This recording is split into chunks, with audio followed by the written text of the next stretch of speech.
오늘 함께 보실 하나님 말씀은 마태복음 21장 1절에서 11절 말씀 보겠습니다.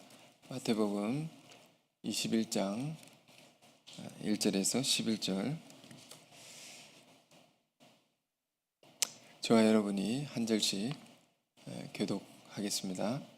그들이 예루살렘에 가까이 가서 감람산 벳박에 이르렀을 때에 예수께서 두 제자를 보내시며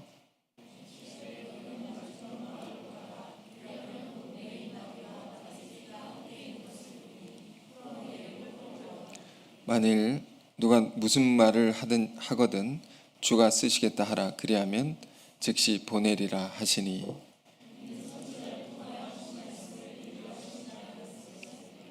시온 딸에게 이르기를 내 왕이 내게 임하나니 그는 겸손하여 나귀 곧 멍에 매는 짐승의 새끼를 탔도다 하라 하였느니라. 나귀와 나귀 새끼를 끌고 와서 자기들의 겉옷을 그 위에 얹음에 예수께서 그 위에 타시니,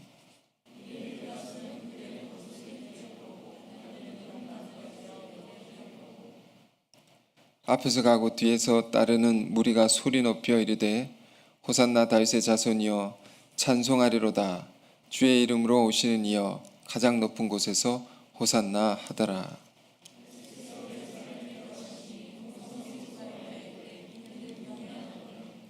무리가 이르되 갈릴리 나사렛에서 나온 선지자 예수라 하니라. 아멘. 오늘 말씀의 제목은 3절에 있습니다. 주가 쓰시겠다 하라. 종려주일입니다. 종려주일은 어떤 날입니까? 예수님이 십자가를 지시기 전에 예루살렘에 입성하실 때에 환호하는 무리가 종려나무를 흔들었다 해서 종려주일이라고 이름을 붙여서 이 날을 교회는 지키고 있습니다. 오늘부터 부활절까지 이 한 주간을 우리는 특별히 고난주간이라고 합니다. 주님의 고난이 예루살렘에 입성하신 때부터 본격적으로 고난이 시작되면서 고난이 더 깊어지고 더 커지고, 그러다가 가장 큰 고통 속에서 십자가상에서 주님이 운명하시게 되는 거죠. 그런 주간을 우리가 이번 주에 보내는 것입니다. 그래서 이번 주간은 우리가 그 어느 때보다 주님의 십자가의 고난을 더 생각하고 그 어느 때보다 우리가 좀 경건한 마음으로 한 주간을 보낼 수 있기를 바랍니다. 그렇지만 오늘 특별히 오늘 이 예배는 우리 아이들과 함께, 중고등부 아이들과 함께 예배를 드리게 됐습니다. 예배를 통해서 아이나 어른이나 모두가 주님의 고난을 깊이 생각할 수 있는 그런 예배가 되기를 바랍니다. 함께 묵상할 말씀은 마태복음 21장인데 이 이야기 속에 우리가 붙들어야 할, 종려주일에 붙들어야 할 중요한 메시지가 있습니다. 그것이 무엇인가? 이 이야기는 이렇게 시작하는데요. 우리가 본문을 읽었는데 다시 보시면 1절에 그들이 예루살렘에 가까이 가서 감람산 벳박에 이르렀을 때에 예수께서 두 제자를 보내셨다. 이 장면을 보면 예수님이 지금 예루살렘에 들어가시는데 왜 들어가십니까? 당시에 유월절 절기를 지키기 위해서 사람들이, 유대인들이 다 모이게 되어 있습니다. 반경 예루살렘에서 반경 30km 이내에 있는 그런 유대인들은 다 의무적으로 모이게 되어 있었습니다. 그래서 이 절기를 지키러 와야 했습니다. 유대인들 안에 이런 참 놀라운 전통이 있는데 절기를 굉장히 철저히 지키죠. 우리도 우리 교회에 절기라고 한다면 4대 절기가 있는데 이제 부활절이 있죠. 이런 연합 수련회 같은 하나의 절기로 우리가 볼 수 있습니다. 이것을 굉장히 잘 지키는 것이 중요합니다. 왜냐하면 절기라는 것은 그 절기가 담고 있는 의미, 그 날의 의미를 회상하게 하고 기억하게 하는 것이기 때문입니다. 가령 유월절을 우리가 생각해 보면 유월절이 어떤 절기입니까? 이스라엘 백성들이 애굽에서 나올 때에 애굽 지방에 있는 모든 집집마다 죽음의 영이 다 임하게 됐는데 양의 피를 바른 집에는 죽음의 영이 임하지 않고 그 죽음의 영이 피를 바른 집은 넘어갔다 해서 pass over, 넘어갔다 해서 유월절입니다. 죽지 않고 살게 된 것이죠. 그 피로 인해서. 그러니까 그 피로 인하여, 피는 희생입니다. 그 희생으로 인해서 죽지 않고 살게 된 것에 대한 은혜를 기억하고 회상하는 절기가 바로 유월절입니다. 그러니까 절기마다 이것을 생각하는 겁니다. 절기를 지키는 것이 이래서 중요한 것인데, 절기를 지키는 그 안에 깊은 뜻이 담겨 있고, 이걸 지킴으로 사실을 알고 보면 어떻게 됩니까? 내가 지키는 것 같지만 그 절기가 나를 지켜주는 것임을 우리는 깨닫게 됩니다. 오늘의 이 예배도 마찬가지입니다. 주일 성수라고 합니다. 주일을 거룩히 지킨다. 성수, 주일을 거룩히 지킨다 해서 주일 성수라고 하는데, 이건 그 무엇으로도 양보할 수 없는 것이죠. 주일을 사실 내가 지키는 것이지만, 어떤 이는 부모님 따라서 왔을 수도 있고, 어떤 이는 안 가면 눈치 보여서 왔을 수도 있습니다. 그럴 수 있지만 그렇게 해서라도 지킴으로 우리는 이 주일로 말미암아, 주일을 지킴으로 내가 지켜지는 것임을 우리가 깨달아야 됩니다. 우리는 이 예배를 통해서, 주일 성수를 통해서 죄를 이길 힘을 얻을 수 있고, 주일 성수를 통해서 하나님의 뜻대로 우리가 살아갈 수 있는 지혜를 얻고 능력을 얻고 신령한 복을 얻을 수 있기 때문입니다. 자, 그런 것처럼 본문을 보면 예수님도 유대인들처럼 철저히 이 절기를 열심히 지키셨던 분이심을 우리가 볼 수가 있는 것이죠. 그래서 유월절 절기를 지키기 위해 예수님께서 예루살렘에 들어가시려고 가까이 가는데 바로 그 앞입니다. 그냥 걸어서 들어가신 것이 아니고 그냥 걸어 들어가실 수 없는 겁니다. 지금 예루살렘 가까이 감람산 벳바게라는 곳에 이르렀을 때에 무엇을 해요? 제자들을 보내서 뭔가를 지시하시죠. 그게 2절에 나왔는데, 너희는 맞은편 마을로 가라. 거기가 매여 있는 나귀 새끼가 있을 테니까 그것을 풀어서 나에게로 가져와라. 내가 그것을 타고 가겠다는 거예요. 그냥 들어가시면 되지 왜 그냥 안 들어가서 타고 들어가십니까? 준비시키면서 제자들에게. 근데 여러분 생각해 보십시오. 하나님의 아들입니다. 예수님은 하나님의 아들이 거룩한 도시 그 예루살렘에 성전이 있는 곳에 들어가시는데 그냥 털레 들어가실 수 없는 거죠. 왜? 만왕의 왕이시고 왕 중의 왕이시고 만주의 주이신 온 인류를 구원하기 위해서 지금 어떤 장면입니까? 십자가의 길을 가시는 것인데 왜 가는 겁니까? 온 인류를 구원하기 위한 그 구속의 역사를 완성하기 위해서 들어가시는 거죠. 그냥 들어가셔야 되겠습니까? 그럴 수 없는 거죠. 제자들이 준비를 시키는데 내가 탈 것을 타고 들어가겠다. 메인 나귀와 나귀 새끼가 있는데 그걸 풀어서 끌고 오라. 그런데 참 우리가 이 본문을 읽을 때 참 이해할 수 없는 부분이 있습니다. 왜 하필이면 나귀와 나귀 새끼를 타고 가시려고 하는가?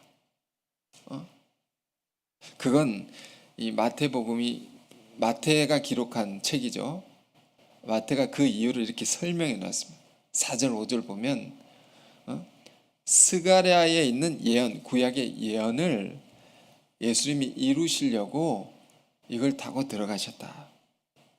그러니까 어떤 예언입니까? 스가랴에서 9장 9절을 보면 평화의 왕이 이 땅에 오시는데 그는 겸손한 왕이다. 메시아에 대한 예언 중에 이런 예언이 있는 것입니다. 온 인류를 구원할 왕에 관한 메시아죠. 메시아에 대한 예언 중에 이런 예언이 있다는 겁니다. 그는 나귀를 타고 오신다.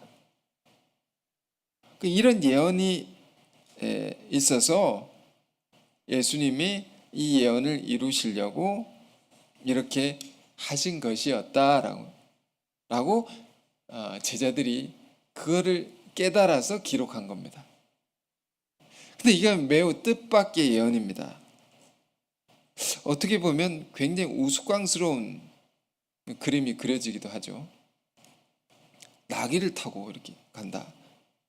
굉장히 이상하지 않습니까? 그림이? 당시 로마의 예수님이 사시던 유대 지역은 로마의 식민 지배를 받았던 그런 시대였습니다. 로마는 어떤 나라였습니까? 제국이었죠. 거의 온 세계의 가장 큰 나라고 힘 있는 나라고, 그 로마 시대에 가령 이제 전쟁에서 장군이 승리하고 이기고 들어오면 어떻게 합니까? 우람한 큰 말을 타고 많은 사람들의 박수 환호 속에서 그 도시의 장군이 이렇게 입성하는 겁니다. 화려한 모습으로. 근데 예수님은 충분히 그렇게 하셔야 되는 분인데 그리 하지 아니하시고 나귀를 타고, 굉장히 초라해 보이고 우스워 보이는 동물입니다. 동물원에 나귀를 본 적 있습니까? 우습다 못해 안쓰럽기까지 합니다. 그런데 온 우주 만물을 지으신 하나님의 아들이 이걸 타고 온다는 것은 무엇을 우리에게 얘기하고 있는 것일까요? 주님은 겸손의 왕이시다. 겸손한 왕이다. 가장 높은 분이 이렇게 겸손하시다라는 것을 우리에게 보여주신 것입니다. 예수님의 이 모습 속에 하나님은 우리에게 항상 이렇게 예상치 못한 모습으로, 뜻밖의 방식으로 우리에게 자신을 나타내십니다. 우리 신앙생활 할 때 이걸 잘 생각하고 살 필요가 있습니다. 출애굽기 3장을 보면 하나님이 모세 앞에 나타나실 때 하나님이 자신을 모세에게 보여주십니다. 근데 어떠한 모습으로 보여주시냐? 떨기나무 모습으로 보여주시죠. 근데 불타는 떨기였습니다. 불이 꺼지지 않았습니다. 근데 떨기나무였다면, 떨기나무는 정말로 볼품없는 나무입니다. 영어로 부시죠, 부시. 영어도죠, 부시시하다. 우스운 소리로, 이야기로. 그 정도로 볼품없는 나무가 떨기나무입니다. 그런데 불이 꺼지지 않는다는 것. 이것이 우리가 만날 수 있는 하나님의 모습입니다. 이것이 우리 그리스도인들의 상징인 것입니다.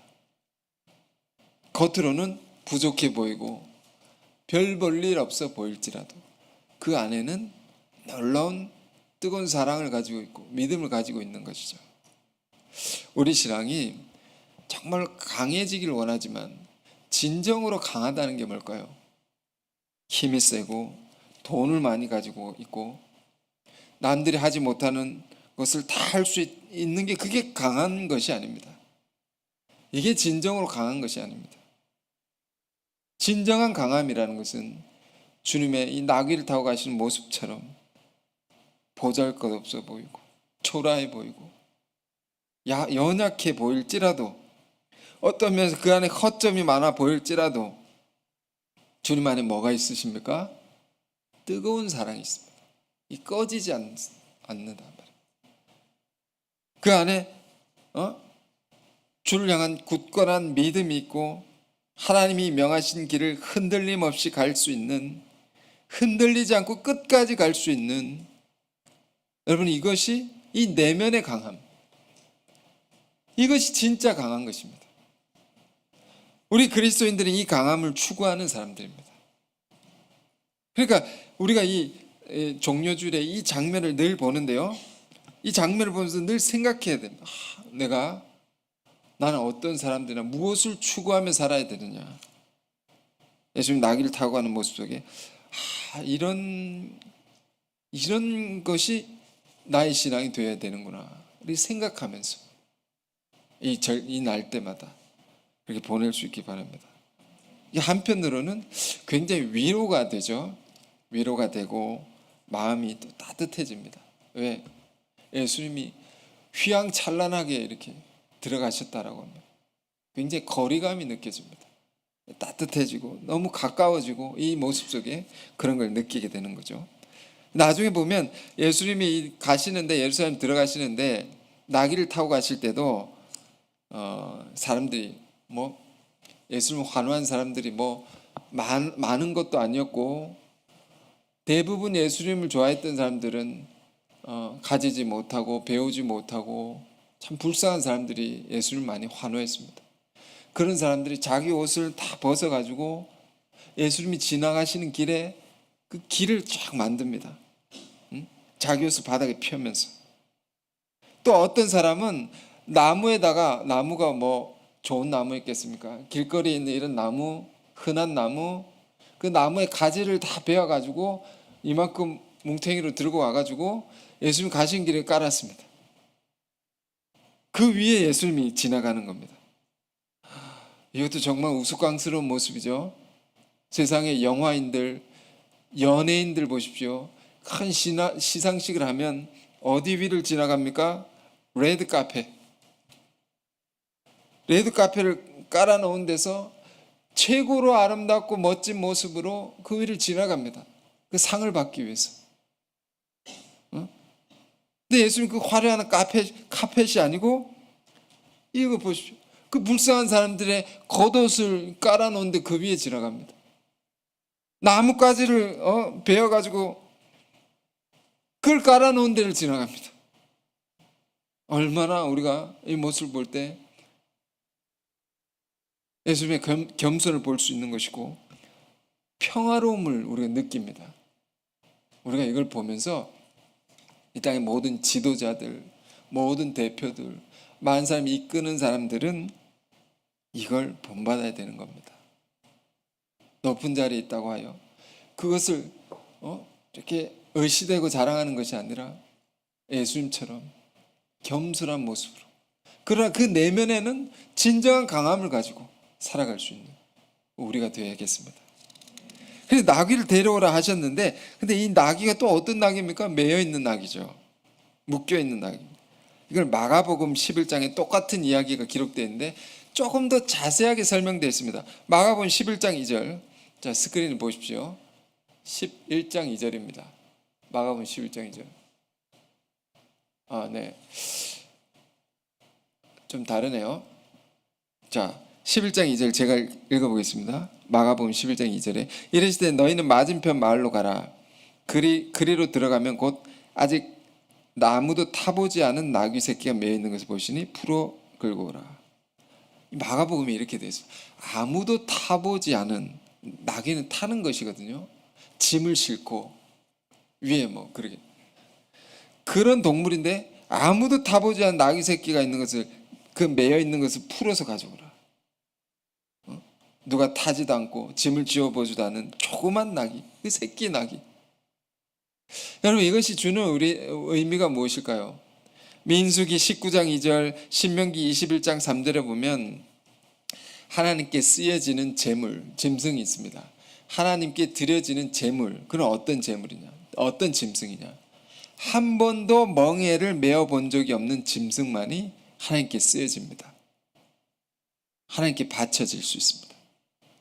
수레, 심지어 수레까지도, 옛날에는 구약시대에 보면 법궤라는 것이죠. 하나님의 말씀이 들어있는 이 그 상자, 법궤라고 합니다. 법은 하나님의 말씀이죠. 말씀을 담고 있는 상자입니다. 그거를 최고로 중요하게 여기고 이걸 옮길 때도 수레에다 옮기는데, 이 법궤를 옮길 때도 어떤 수레에만 이 법궤를 실어서 옮길 수 있느냐, 한 번도 뭔가를 실어 본 적이 없는 수레, 새 수레에다가 법궤를 실어서 옮길 수가 있었습니다. 왜 그럴까요? 하나님께 드려지는 것이니까, 하나님께 쓰여지는 것이기 때문입니다. 쓰던 것을 하나님께 드릴 수 없는 거죠. 제일 귀한 것, 제일 아름다운 것, 제일 처음의 것을 하나님께 드려야 하는 것이죠. 하나님 그것을 기뻐 받으신다는 겁니다. 지금 나귀도 그런 것입니다. 지금 나귀는 주님께 쓰여지는 나귀입니다. 우리도 마찬가지죠. 주님께 쓰여지는 사람들이죠. 우리가 어떤 사람이 되어야 하겠는가라는 것을 여기서 잘 생각해 볼 수 있습니다. 예루살렘에 들어갔는데 지금 예수님께서 위대한 구속의 역사, 우리를 구원하기 위한 그 일을 마무리하시려고 가장 고통스러운 길을 지금 가시는 거죠. 그걸 위해서 들어가시는데 쓰여지는 나귀라는 겁니다. 그 나귀가 겉으로 보기에는 볼품이었고 초라하고 새끼 나귀단 말입니다. 어리기까지 하지만 아주 중요한 것이 여기에 담겨 있는, 우리 신앙에 정말 중요한 것이 여기 담겨 있습니다. 한 번도 쓰여진 적이 없다 말입니다. 나귀가 한 번도 누가 타보지 않은 나귀다 말입니다. 뭘 얘기하는 것일까요? 주님께 쓰여지는 나귀는, 쓰여지는 사람은 순수해야 된다, 깨끗해야 된다는 겁니다. 세상에 때 묻어가지고 세상 것에, 어떤 사람, 이런 사람 봤으면, 제가 학창 시절에 내 친구 한 명인데 제가 예수님 믿으니까 제가 한 번씩 얘기를 했겠죠. 같이 교회 나가자 했더니 나갈게, 나중에 나갈게, 세상에 좀 이것저것 해보고 나중에 좀 나이가 들어서 그때 나갈게. 아직도 연락이 없습니다. 그 친구가 할 거 맛볼 거 세상에 다 즐겨보고 내가 나가겠다. 그때 나이가 늙어서 어리석은 것이죠. 어리석은 것입니다. 우리가 젊을 때에 창조주 하나님을 기억하라는 말씀이 있듯이, 우리가 세상에 때묻지 않을 때 일찍이 하나님을 알고 예수님을 알아서 그 예수를 위해 쓰여질 수 있는 인생이 된다면 가장 가치로운 인생이 살 수 있고 가장 복된 인생이 될 수 있는 것입니다. 자, 그래서 예수님께서 그 매인 나귀를 끌고 오라 이렇게 하셨는데, 다시 본문 3절을 보십시오. 마태복음 21장 3절에 만일 누가 무슨 말을 하거든 주가 쓰시겠다 하라, 그리하면 즉시 보내리라 하시니. 여러분 생각해 보십시오. 제자들에게 예수님이 시켜가지고 누구 집에 매여있는 나귀를 끌고 오라고, 그럼 그 주인이 묻지 않겠습니까? 내 건데 왜 가져가냐고 묻지 않겠습니까? 그러면 주님이 쓰신다고 하고 가져오라는 겁니다. 이것 잘못하면 굉장히 이상한 사람이 될 수 있습니다. 경찰에 신고당할 수도 있습니다. 무엇을 얘기해 주는가? 성경은요, 그 깊은 뜻이 있습니다. 표면적으로 보이는 글 속에, 그 이야기 속에 깊은 뜻이 담겨 있는데 그것을 알아내는 것이 중요합니다. 지금 뭘 얘기하는 걸까요? 우리가 주님을 위해 살고 주님을 위해 일을 할 때에 뭘 가져야 됩니까? 주님의 일을 하는 것이다 라는 당당함을 가져야 됩니다. 그 권위를 가져야 된다는 겁니다. 사실 이 세상 모든 것은 누구 겁니까? 누구 겁니까? 이 세상을 지으신 분이 누굽니까? 창조주 하나님의 것이죠. 하나님이 지으신 세상입니다. 이 모든 세상의 모든 건 하나님의 것입니다. 주님의 것입니다. 그런데 지금 주님의 것을 다른 이가 잠시 차지하고 있는 것이죠. 여러분, 이런 인식, 이런 생각을 가지고 살아야 됩니다. 크리스찬들은. 그러니까 하나님의 것을 하나님의 자녀가 가져다가 쓰는데, 우리가 가져다 쓴다고 하는데 왜 돈을 내고 써야 되냐 말이에요. 여러분, 오해하면 안 됩니다. 이 설교 끝까지 잘 들어야 됩니다. 아버지 것을 아들이 쓰는데, 딸이 쓰는데 돈을 내고 씁니까? 그렇지 않죠.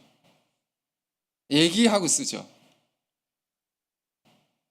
돈은 내주지 않습니다. 이 세상 모든 것들이 그런 겁니다. 하나님의 나라와 뜻을 위해 쓰여져야 하는 것이다 말입니다. 그러나 오해하지 않도록, 그 사람들은 그 세계를 알지 못하니까, 받아들이지 못하니까 이런 형식으로 사서 쓰는 거죠. 그러나 우리 신앙이, 그러나 제일 핵심적인, 중심적인 것이 뭡니까? 여러분 신앙이, 우리 신앙이, 내가 하나님의 자녀다. 내가 하나님의 아들이다. 누구 부모의, 집안에 내가 태어난 것은 부인할 수 없는 사실이지만, 그보다 더 중요한 우리 정체성은 하나님의 자녀다. 하나님의 아들이라는 겁니다. 이 말은 내 아버지는 하나님이시다는 겁니다. 그 하나님으로 말미암아 내가 이 땅에 온 것이고, 그 하나님의 뜻을 위해서 내가 살아가는 거죠. 누구 부모 밑에 있어도 그 뜻을, 하나님의 뜻을 위해 사는 자로 부름을 받은 것이다. 그리고 그 하나님의 모든 것을 물려받는 상속자인 것입니다. 내가. 이것이 우리가 가져야 할 진짜 정체성입니다. 이것이 우리 안에 흔들림 없이 자리 잡고 있으면 3절과 같은 일이 일어난다는 겁니다. 주가 쓰시겠다고, 하나님의 나라를 위해 쓰겠다고.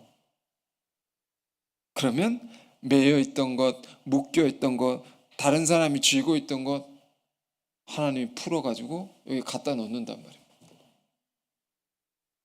주님께 쓰여질 수 있도록. 내 잘 먹고 잘 살려고 쓰려고 하면 묶여 있는 게 풀리겠습니까? 안 풀린단 말이에요. 명분이 없습니다. 주가 쓰시겠다, 주님이 쓰시려고 한다, 이 명분이 중요한 거죠.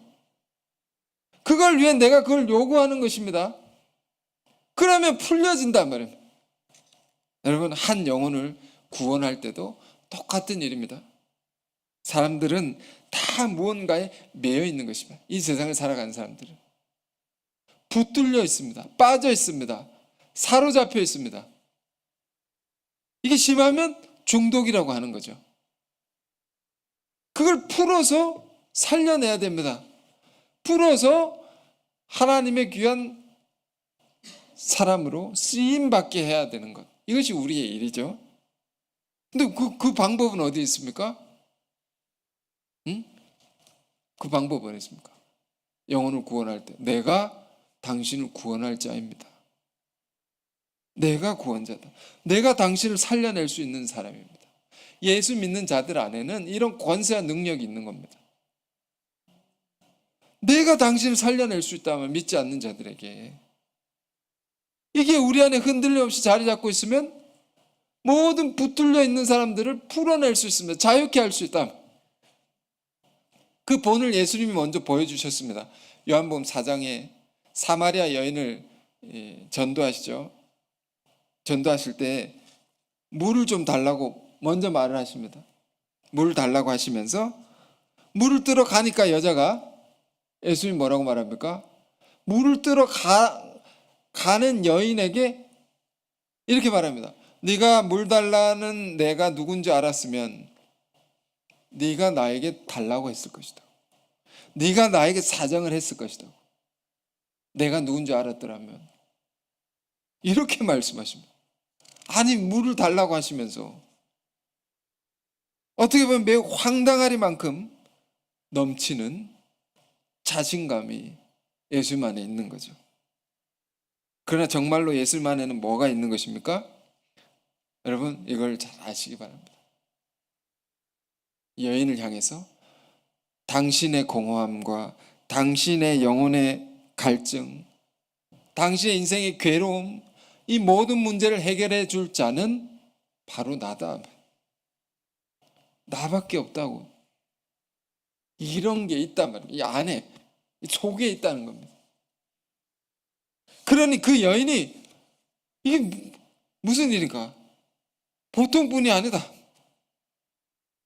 뭔가 있는 분이다. 이 깊은 대화가 이루어지면서 예수님의 말씀대로 변화가 됩니다.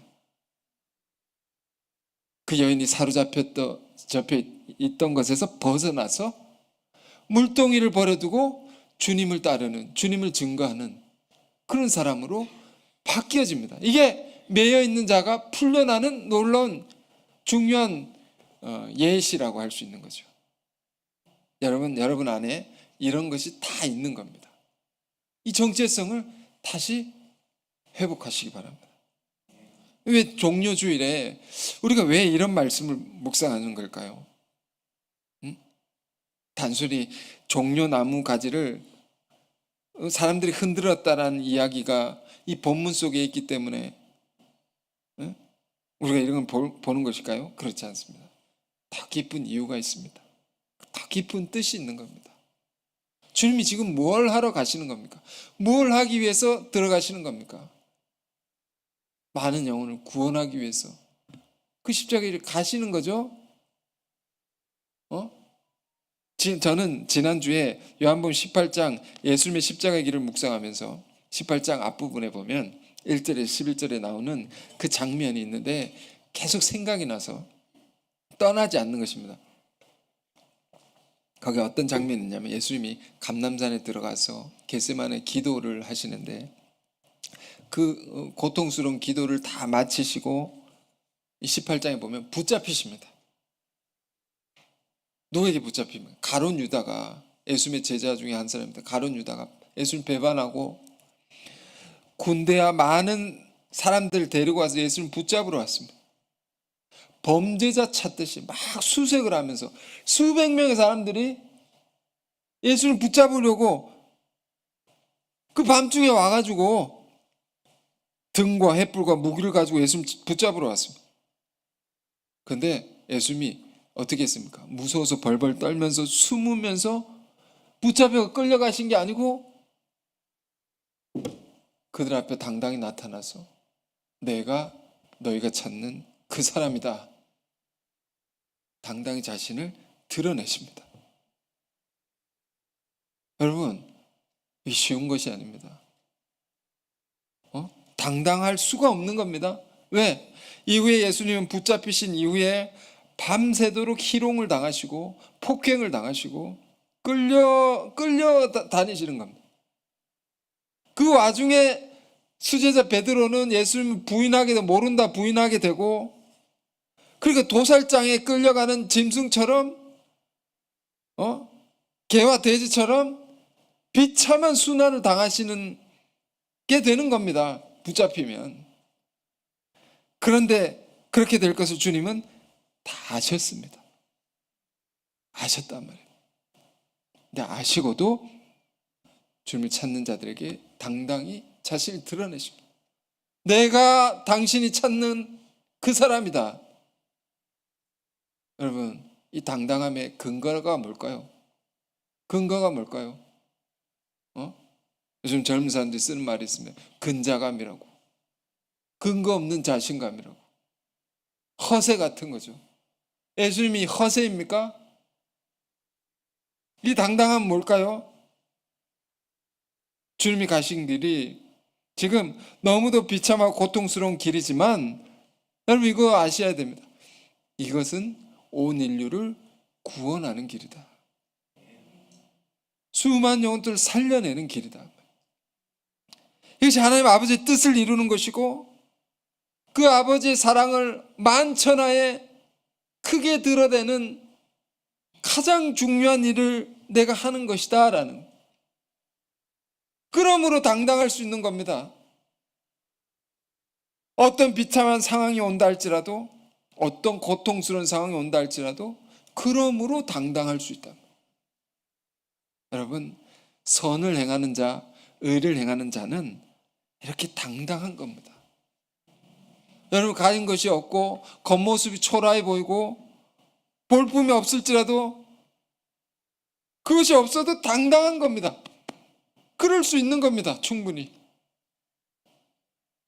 예수 믿는 사람들은 예수님의 뜻을 이루는 사람들이기 때문에. 사도행전 3장을 보면 그래서 예수님의 제자들이 변화됩니다. 변화돼서 베드로와 요한이 나면서부터 못 걷게 된 자를 한 번도 걸어본 적이 없는 사람을 손을 잡아 이렇게 세워서 뛰게 만듭니다. 엄청난 기적을 일으키는데 기적을 일으키면서 하는 유명한 말이 있습니다.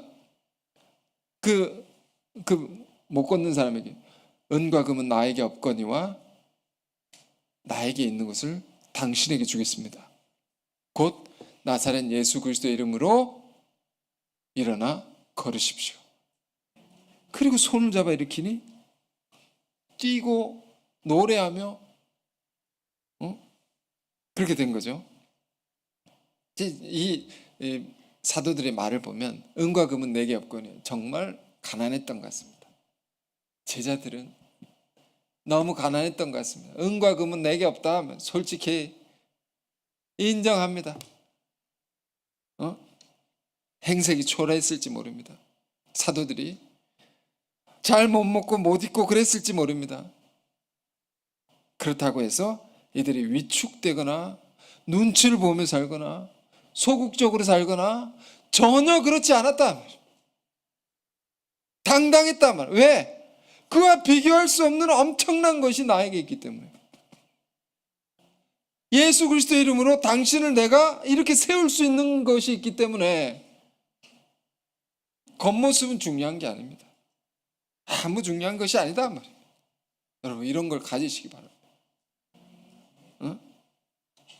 은과 금은 나에게 없지만 너를 살려주고 너를 구원해 줄 것이 내 안에 있다. 분명한 근거 있는 자신감입니다. 여러분 구원의 역사를 펼쳐갈 수 있도록 부름받은 우리 안에 여러 가지 부족함이 있습니다. 연약함도 있고 때론 내 자신이 초라해 보일 수 있고 보잘것없어 보일 수 있습니다. 그러나 그럴 필요 없습니다. 선을 행하는 자들에게 하나님의 말씀을 이루려는 자들에게 놀라운 것이 담겨 있는 것입니다. 우리 안에 큰 권세가 있는 것이고 그 권세 세상의 모든 것은요 하나님의 뜻 앞에 복종되어야 하는 것입니다. 다 하나님의 것입니다. 그 모든 것들이 주님의 뜻에 쓰여질 때 가장 가치를 드러내고 그런 것입니다. 지금 그런 마음으로 네가 저 나귀를 풀어오라 제자들에게 말씀하신 겁니다. 주가 쓰시겠다. 주님이 놀라운 일을 행하시는데 그것에 쓰이게 하라 말입니다. 메인 나귀를 풀어와라. 그래서 어떻게 됩니까? 6절 7절 보십시오. 제자들이 갔습니다. 그래 가서 예수께서 명하신 대로 했다는 겁니다. 순종이죠. 순종한 자에게 놀라운 일이 일어납니다. 나귀와 나귀 새끼를 끌고 와서 자기들의 겉옷을 그 위에 얹음에 예수께서 그 위에 타고 가셨다.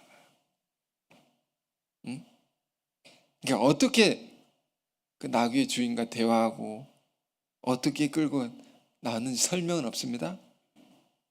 왜? 그게 중요한 게 아니기 때문이죠. 중요한 건 뭡니까? 명하신 대로 해서 나귀와 나귀 새끼를 끌고 왔다는 겁니다.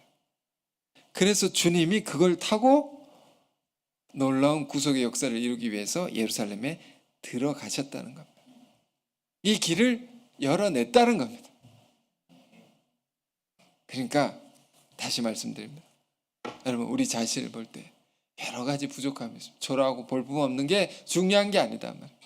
능력 없는 것도 중요한 게 아닙니다. 뭐가 중요한 것입니까? 지금 새끼 나귀 보십시오. 심지어 우스꽝스럽게 보이는 이 나귀의 모습 중요한 게 아닙니다. 중요한 것은 이런데도 주님의 뜻에 귀하게 쓰여졌다. 우리는 어떤 자들입니까? 주님께 귀 쓰임 받도록 부름받은 주님의 구원 역사를 이루어가는 데 있어서 그걸 하기 위해서 부름받은 사람들. 그러니까 당당해야 됩니다. 모든 면에서. 필요한 것은 달라고 무리하게 말할 수 없지만 우리 내면에 그걸 가지고 있어야 된단 말이에요. 겉모양은 이걸 좀 주실 수 있겠어요? 설득할 수도 있고 어떤 경우에는 사정하는 모양이 있을 수도 있습니다. 그러나 이 내면은 그거 당신이 나에게 줘야 되는 거 아니야? 내가 주님의 일을 하는데 이런 것을 가지라는 말입니다. 자, 그래서 그런 걸 여러분이 가지면 우리가 가지면 수많은 매여 있는 것들, 사로잡힌 것들, 마귀에 사로잡혀 있고 돈에 사로잡히고 거짓된 영, 음란의 영에 사로잡혀 있는 모든 것들, 중독에 빠져 있는 모든 자들을 다 풀어올 수 있다. 응? 물질도 필요한 것을 다 가져올 수 있다. 자, 여러분 아시겠죠? 그래서 3절을 읽고 이 말씀이 주는 깊은 뜻을 되새기면서 마음에 새기고 살기를 바랍니다. 만일 누가 무슨 말을 하거든 주가 쓰시겠다 하라. 그리하면 즉시 보내리라 하시니. 아멘. 기도하겠습니다. 거룩하신 주님, 주님의 십자가의 고난, 그 말할 수 없는 고통의 길, 그렇지만 우리를 구원하기 위한 그 길은 사랑의 길이었고 영광의 길이었음을 우리가 오늘 고난주간 시작하면서 깊이 생각하게 하옵소서. 주님은 그 길을 가시기 위해서 예루살렘에 입성하셨습니다. 이날의 깊은 의미를 우리가 되새기고 나귀를 타고 가신 주님의 모습을 본받아 우리가 겸손의 마음을 품고 주님을 쫓을 수 있게 하옵소서. 매인 나귀와 같은 우리를 풀어 자유케 하시고 주님의 역사에 귀히 쓰기를 원하시는 주님, 우리가 자꾸 보잘것없을지라도 진실로 주님께 귀히 쓰임받는 인생 되기를 원합니다. 누가 무슨 말을 하거든 주가 쓰시겠다 하라 하신 말씀처럼 주를 위해 살아가는 우리 안에 당당함을 갖게 하옵소서. 주님은 십자가를 앞두시고도 그 권위를 잃지 않으시고 당당히 흔들림 없이 가셨습니다. 이 놀라운 세계를 우리가 본받아서 우리도 수많은 영혼 구원하기 위해 주님의 위대한 역사를 이루기 위해 담대하게 살아갈 수 있는 우리가 되게 하여 주옵소서. 예수 그리스도 이름으로 기도했습니다. 아멘.